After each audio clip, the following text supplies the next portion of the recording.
I have dedicated a large part of my life to this research with one purpose in mind, and the information we have collected reach the undeniable fact that these so-called ceded lands have never been ceded, and the other so-called government lands were the Hawaiian government lands, not the United States government lands.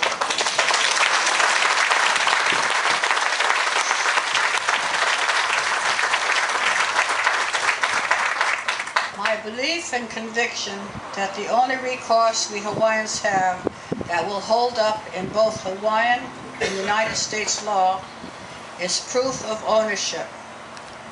If we can prove that there is an unbroken genealogical line of the royal family, we can certainly argue that we should be able to govern monies and not be fettered with state administrations and the United States Constitution.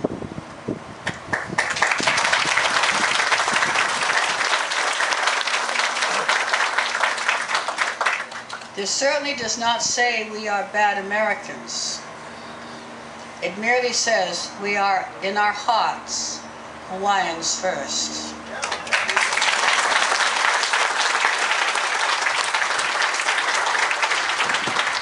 Our Hawaiian Homes Commission, now called Hawaiian Homelands, has continued to become more and more a bureaucratic organization.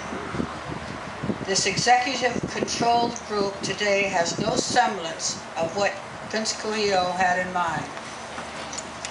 As for OHA, this government-controlled organization with no transparency, restrictions accountable to anyone is a disgrace and should be investigated and restructured. Millions have been spent on fees for NAGPRA, funding to support the Akaka bill, as well as en masse attendance to Native Indian conferences. Have they helped one needy family? I think you know the answer. I make this disconcerting statements now because if we continue to nanakule any longer, our lands will certainly continue to slip out of our hands. What I ask you today is to think about this. I have proved that this Hawaiian kingdom has never legally ceded over to the United States. I plan to present the argument to the United States Supreme Court to review the entire factual history of the overthrow of the Hawaiian constitutional kingdom and once and for all give us the status of inalienable rights and repeal the Rice-Kaitana ruling.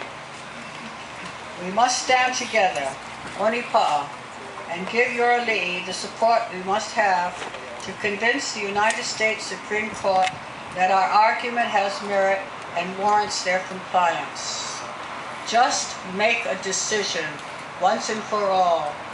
We're going there represented by the most powerful that represents the people.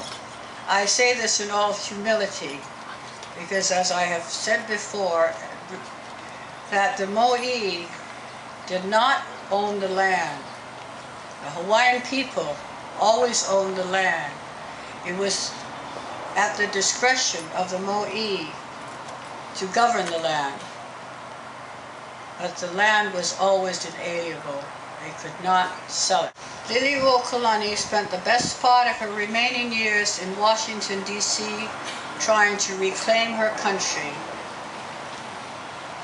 I too am tired and discouraged, for I feel when I go there, there will be no one left to replace me. I ask for your help now, only for moral support, for my duty demands that I go forward and take this step. You know, we lost the Kauai many years ago, and before I die, I hope it will be returned and given to my family, which is our family, the ali'i family. It is somewhere in Waipio. It gives my heart, it makes my allow me to say a na'au, to feel so touched and moved by your present, your rapt attention, and again, mahalo nui loa.